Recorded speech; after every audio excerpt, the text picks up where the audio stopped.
Welcome to the Three Martini Lunch.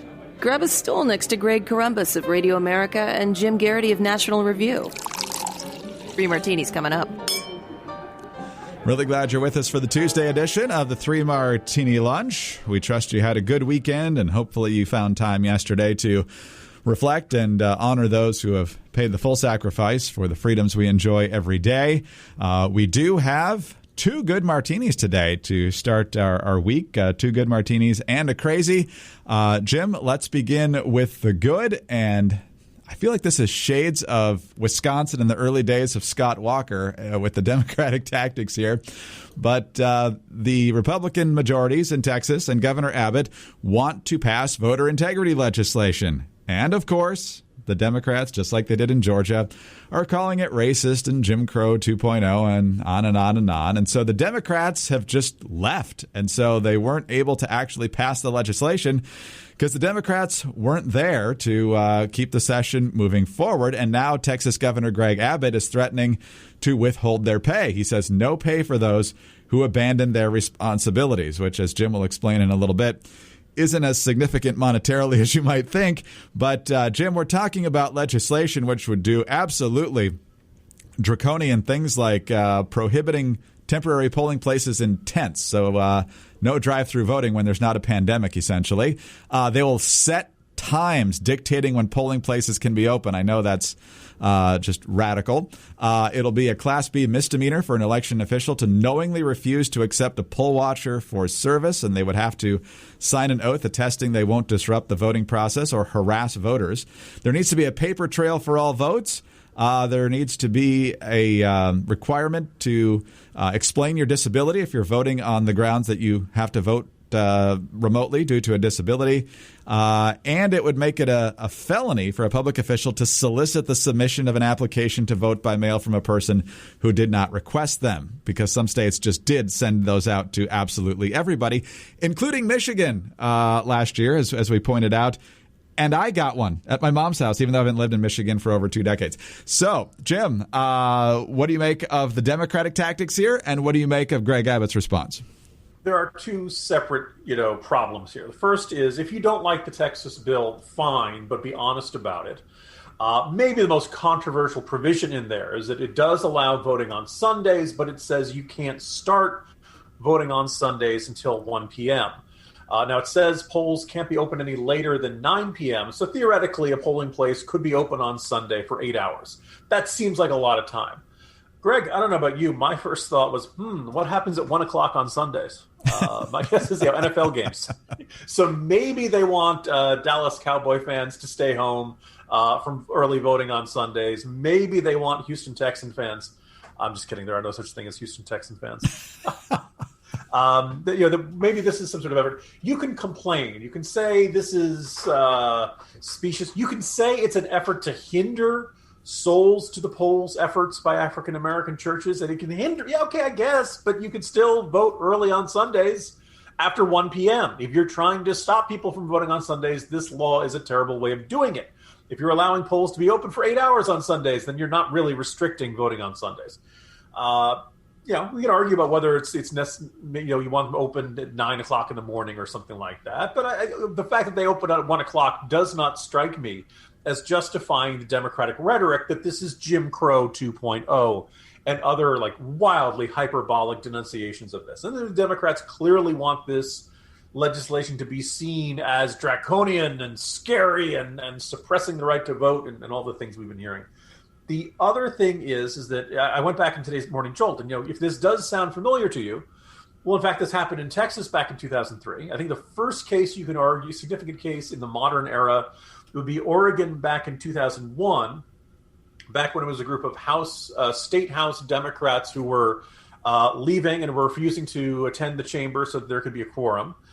There was the leader of the Oregon Democrats in the state Senate, named Kate Brown, said that was perfectly fine, perfectly fair, and perfectly justified given the circumstances. This was over a redistricting bill.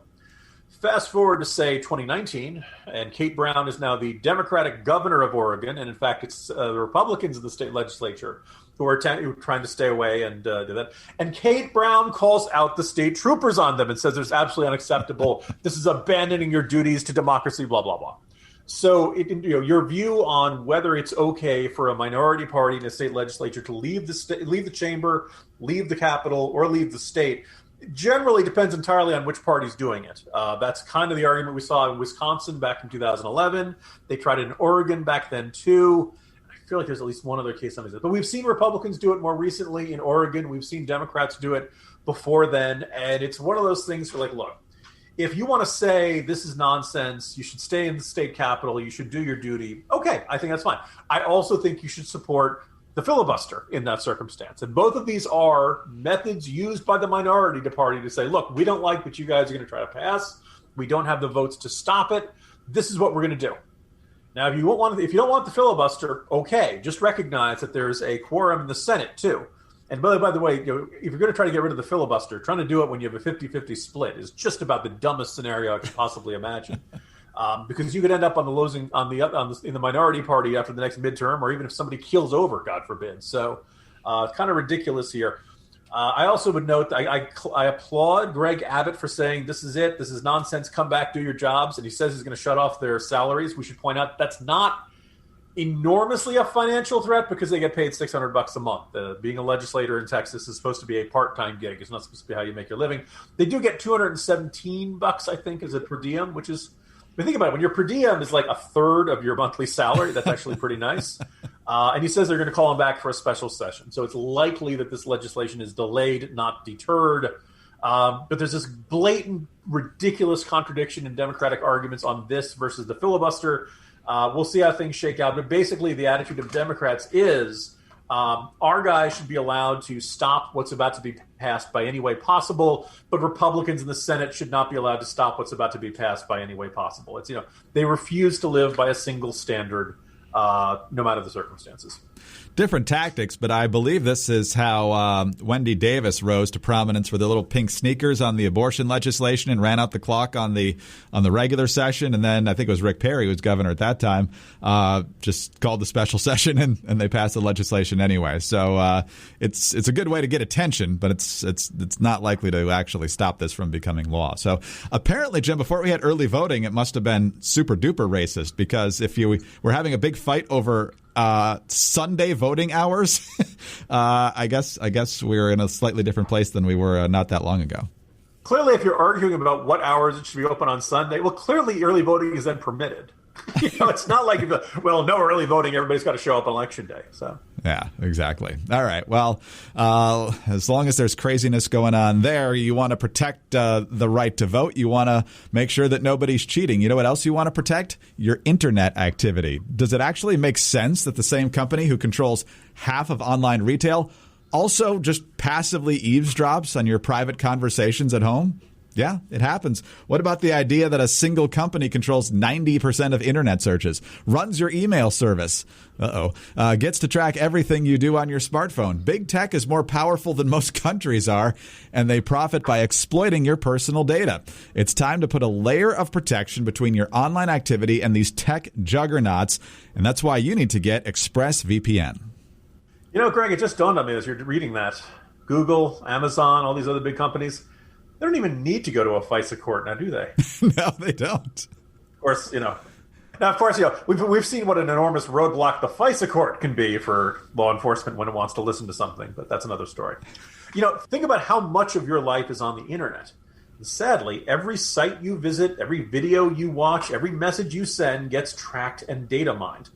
But when you run ExpressVPN on your device, the software hides your IP address, something that big tech can use to personally identify you. So ExpressVPN makes your activity harder to trace and sell to advertisers. ExpressVPN also encrypts 100% of your internet data to keep you safe from hackers and eavesdroppers on your network. And ExpressVPN does all of this without slowing your connection. That's why it's rated the #1 VPN service by CNET and Wired. What you'll like most about ExpressVPN is how easy it is to use. Just download the app onto your phone or computer, tap one button, and you are protected. And for the technically challenged, that's about as easy as it gets. So stop handing over your personal data to the big tech monopoly that mines your activity and sells your information. Protect yourself with the VPN you can trust to keep you safe online. Visit expressvpn.com/martini. That's expressvpn.com/martini to get 3 months of protection for free. Again, go to expressvpn.com/martini right now to learn more. All right, Jim, on to the second good martini. And Jim, I would almost call this the Jim Garrity good martini because you're having the chance here to say, I told you so, a lot, as the mainstream media and some other people on the left are shocked that there's a second or maybe third or beyond look at the possibility that coronavirus did not come naturally from animal to human transmission, but it may have actually leaked from one of the laboratory institutes in Wuhan. In fact, the Occam's razor, as you say, certainly looks to be headed in that direction. And so the Biden administration is taking a closer look at this. The media, including a lot of folks on the left, are as well. And the issue came up on ABC's This Week program, and Martha Raddatz saying, Jonathan Karl, do a lot of people now have egg on their face because they dismissed this last year? And Jonathan Karl admits yes, while attacking Trump at the same time. I think a lot of people have egg on their face. This was an idea that was first put forward by Mike Pompeo, Secretary of State, Donald Trump. And look, some things may be true even if Donald Trump said them. And because Trump was saying so much else that was just out of control, and because he was, making a frankly racist appeal, talking about Kung flu and the China virus, his notion that put forward that this may have, or that he said flatly that this came from that lab, was widely dismissed. But actually, there's some real reason. We don't know, by the way. We still don't know. We absolutely don't know. But now serious people are saying it needs a serious inquiry. There's a lot of admission and butt covering all at the same time in there. But I do want to thank Jonathan Karl for not only giving us the fodder for our second good martini, but also foreshadowing our third martini here, Jim. So what do you make of him essentially saying, yeah, a lot of people do have egg on their face. We essentially dismissed this because President Trump was calling it the China virus. Yeah, hang on a second, Greg. You hear that? You hear that noise? That's me moving my soapbox into position that I'm going to get up on and preach from. So actually, I spilled coffee as I did that, which is not good. But anyway, so the three observations. I'm glad I'm hearing this. I'm glad that people are saying, hey, we really dismissed this last year. We shouldn't have done it. We poo-pooed it. We were skeptical. The New Republic wrote a whole article about how bizarre it was that seemingly normal me was leading the charge on this. And by the way, I was one of many, many people. I should point out, I should not take all the, lots of other people should be joining me in this, if not vindication victory lap, then let some sort of, recognition that how erroneous this was. But the next step is to say, and we kind of see Jonathan Karl get into this. Why did we make this mistake? What was wrong? And that he acknowledges one is some people just had this reflexive partisan dismissal. The idea that, by golly, if Donald Trump and Tom Cotton and guys like that are saying it, it must be a lie. It must not be true. It must be some kooky, crazy conspiracy theory. If you thought that way, don't. And I extend this to folks on our side of the aisle. It's conceivable that someday Bernie Sanders will be right about something. It is conceivable that somebody someday is going to say something. Hey, this is something we should examine, and we should examine it based on the merits and examine it based on the evidence and what they bring to the table and what can be independently verified, and we'll see if it's true. And from the very beginning, there's been a whole bunch of stuff about the Wuhan Institute of Virology that certainly emitted an odor and certainly seemed like a remarkable series of coincidences if you believe in the zoonotic theory that it just hopped from an animal to a person at somewhere in China, and with the not one but two labs in the city that are researching coronaviruses found in bats had nothing to do with it. But maybe we still don't know. We still can't completely eliminate that. As you said, it's Occam's razor, this sense of the scenario of what would have to happen for it to have no connection to either of those labs seems like it's getting tougher and tougher to believe. Particularly, I think a lot of this was triggered by the Wall Street Journal's report. 3 researchers at the Wuhan Institute of Virology were hospitalized with, something They don't know whether it was COVID-19 or seasonal illnesses. By the way, seasonal illnesses very rarely put you in the hospital for a couple of days. That's one of those things that makes it really tough to believe that those two things are completely undisconnected.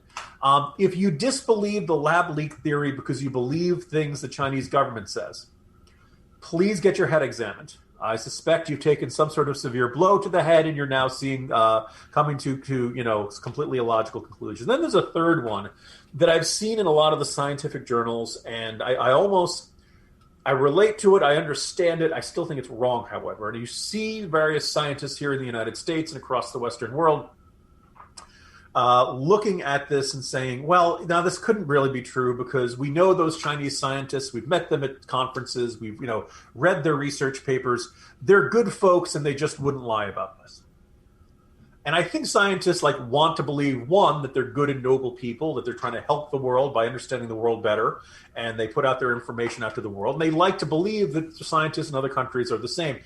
Now, here's the thing. We don't know. We can't look inside the souls of all those people who work at the Wuhan Institute of Virology. I suspect they are good people in the sense they don't want to lie. They probably don't want to hide some sort of crucial error from the truth, other than this fairly universal human instinct that when we make a really bad mistake, it's always easier to try to cover it up. It's always try to hope nobody notices. It's always easier to do that. Nobody wants to say, yeah, it was me. I didn't check the samples that day to make sure they were neutralized.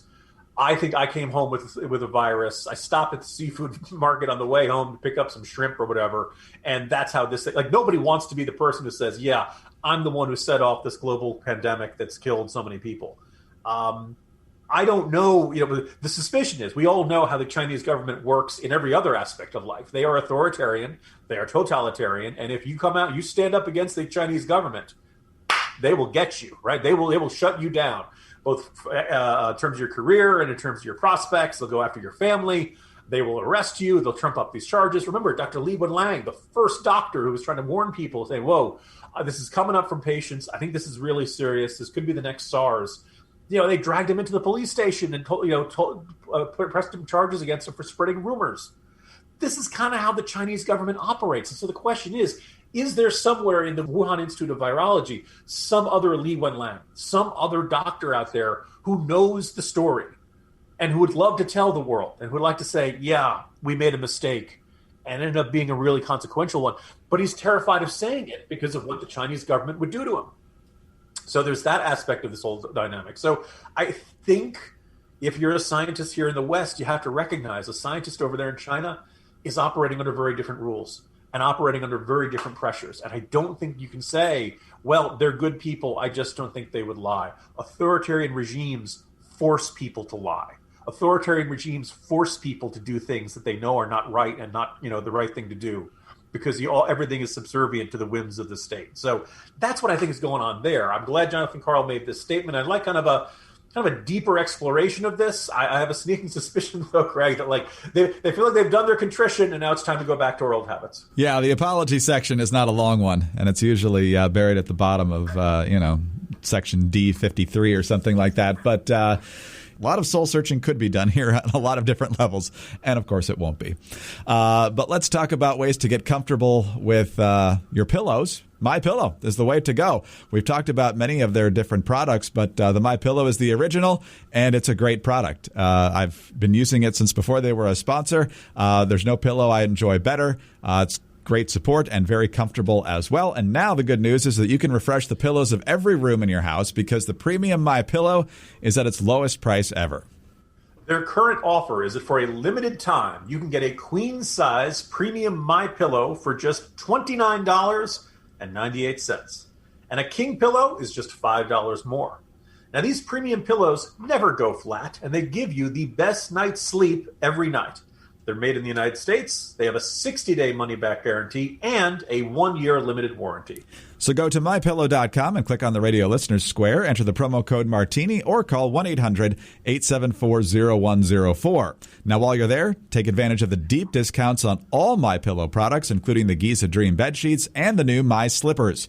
Get your premium MyPillow today for only $29.98, but only with our promo code Martini. So call 800-874-0104 or visit MyPillow.com today. All right, Jonathan Karl was just talking about how horrible it was that Trump and others referred to it as the China virus.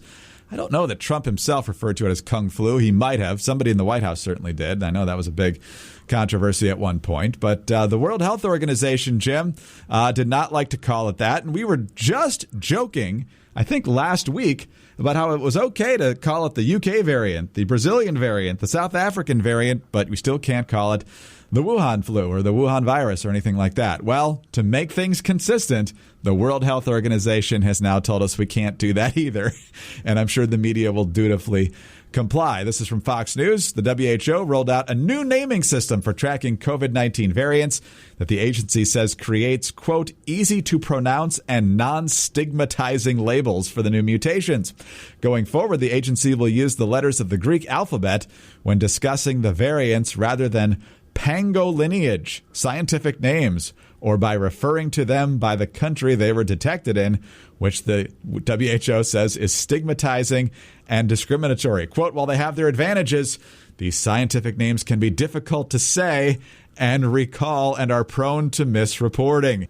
Jim, it's so hard to say Wuhan. It's so hard to say China. I know people are just going to get totally tongue-tangled because, Ebola is much easier to say for some reason.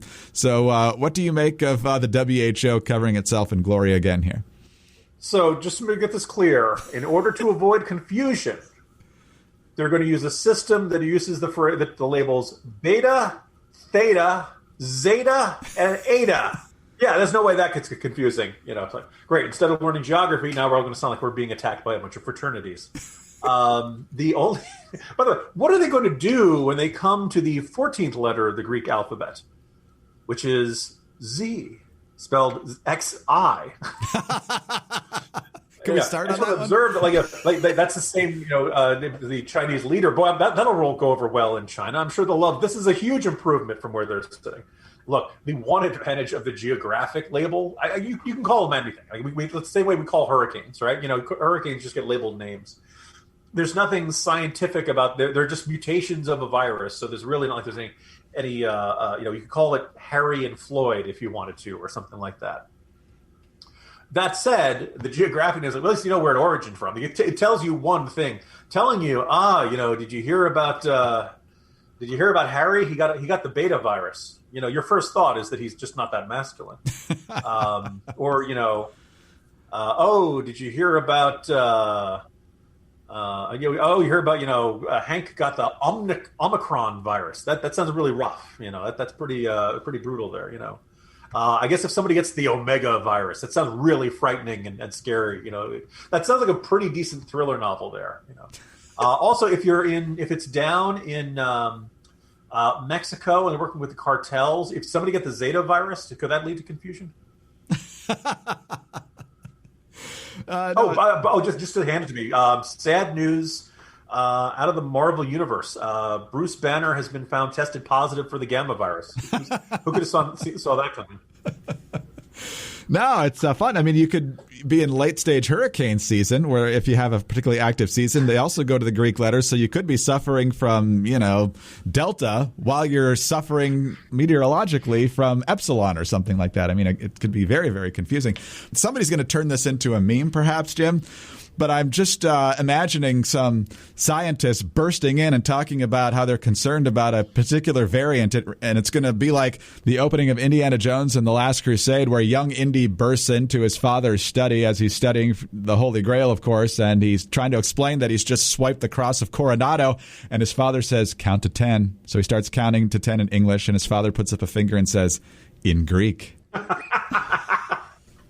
Going to have to go through all the Greek letters of the alphabet to explain which variant he's talking about. So it's a good excuse to watch Indiana Jones and the Last Crusade. But Jim, the WHO, no matter how long this plays out, they just look worse and worse the whole time. Yeah, by the way, call me crazy. This is going to be the fetch of scientific labeling. Stop trying to make fetch happen. It's just not going to catch on. It's just not going to. If they find it in Madagascar, they're going to call it the Madagascar virus. I hate to tell you this, guys.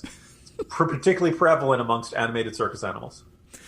Yes. You can be as woke as you want, but reality is still going to intrude. Jim, good to be back with you. I'll talk to you tomorrow. See you tomorrow, Greg. Jim Garrity, National Review. I'm Greg Corumbus, Radio America. Thanks for being with us today. Thanks for your patience. Also, for those of you Apple subscribers, hopefully we'll have good news for you soon. In the meantime, you can subscribe and follow along and get the latest episodes at Ricochet and Spreaker and iHeart and a lot of different places, Spotify. And so please leave your kind reviews and your 5-star ratings. We're always grateful for those. Get us on those home devices. All you have to say is play 3 Martini Lunch podcast. Also, follow us on Twitter. He's at Jim Garrity. I'm at Dateline_DC. Have a good Tuesday, and please join us on Wednesday for the next 3 Martini Lunch. We are living in difficult times where people fear having thought-provoking conversations about pressing issues. And although we're in the midst of an information explosion, there are a lot of forces aiming to distort what's true. I created The Bill Walton Show to provide a forum for in-depth, thought-provoking conversations with leaders, artists, entrepreneurs, and thinkers. Please join me at thebillwaltonshow.com to explore what's true, what's right, and what's next.